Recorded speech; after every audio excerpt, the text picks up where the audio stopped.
Friends, இது எங்க வீட்ல இருக்கக்கூடிய முருங்கை மரம். பாருங்க, நிறைய முருங்கைக்கீரை முருங்கைக்காயெல்லாம் அதிகமா இருக்கு. இது வீட்டுக்கு வீடு வளரக்கூடிய ஒரு மரம்னா முருங்கை மரம்னு சொல்லலாம். எல்லார் வீட்லயும் இருக்கும். இந்த முருங்கைக்கீரை சாப்பிட்றதுனால என்னென்ன நன்மைகள் அப்படின்னு பார்த்தோம்னா, எனக்கு தெரிஞ்ச விஷயங்களை உங்கள்கிட்ட ஷேர் பண்ணிக்கிறேன். இந்த முருங்கைக்கீரையில பார்த்தீங்கன்னா நிறைய கால்சியம் சத்து அதிகமா இருக்கு, அயன் பாஸ்பரஸ் அதிகமா இருக்கு, வைட்டமின் ஏ, வைட்டமின் சி, அப்புறம் பி காம்ப்ளெக்ஸ் அதிகமா இருக்கு, புரோட்டீன் அதிகமா இருக்கு. ஸோ இவ்வளவு சத்துக்கள் நிறைஞ்ச இந்த கீரையை நம்ம வாரத்துக்கு 2 முறை ரெகுலரா எடுக்கிறதுனால என்னென்ன பயன்கள்னு பார்த்தீங்கன்னா, நோய் எதிர்ப்பு சக்தி வந்து அதிகமா உருவாகும், மல சிக்கலை வந்து நீக்கக்கூடியது, அதெல்லாம் உடல் உஷ்ணத்தை வந்து குறைக்கக்கூடிய தன்மை முருங்கைக்கீரைக்கு அதிகம் இருக்கு, கண்ணுக்கு நல்ல உகந்தது, எலும்பு வந்து நல்லா வந்து வலுப்பெறும், நரம்புக்கு வந்து நல்லது. சுகர் பேஷண்ட்லாம் இதை வந்து அடிக்கடி சாப்பிட்டாங்கன்னா அவங்களுக்கு வந்து ஒரு ஏத்த ஒரு கீரைனா அது வந்து முருங்கைக்கீரை வந்து சொல்லலாம்.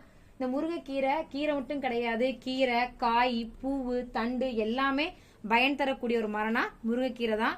ஸோ எனக்கு தெரிஞ்ச விஷயங்களை உங்கள்கிட்ட ஷேர் பண்ணிட்டேன். இந்த வீடியோ உங்களுக்கு பிடிச்சிருந்துச்சுன்னா லைக் பண்ணுங்க, ஷேர் பண்ணுங்க, சப்ஸ்கிரைப் பண்ணுங்க, மறந்துடாதீங்க. அடுத்த வீடியோல உங்களை சந்திக்கிறேன். அது வரைக்கும் உங்கள் அன்பு தோழி கலையரசி. பாய்.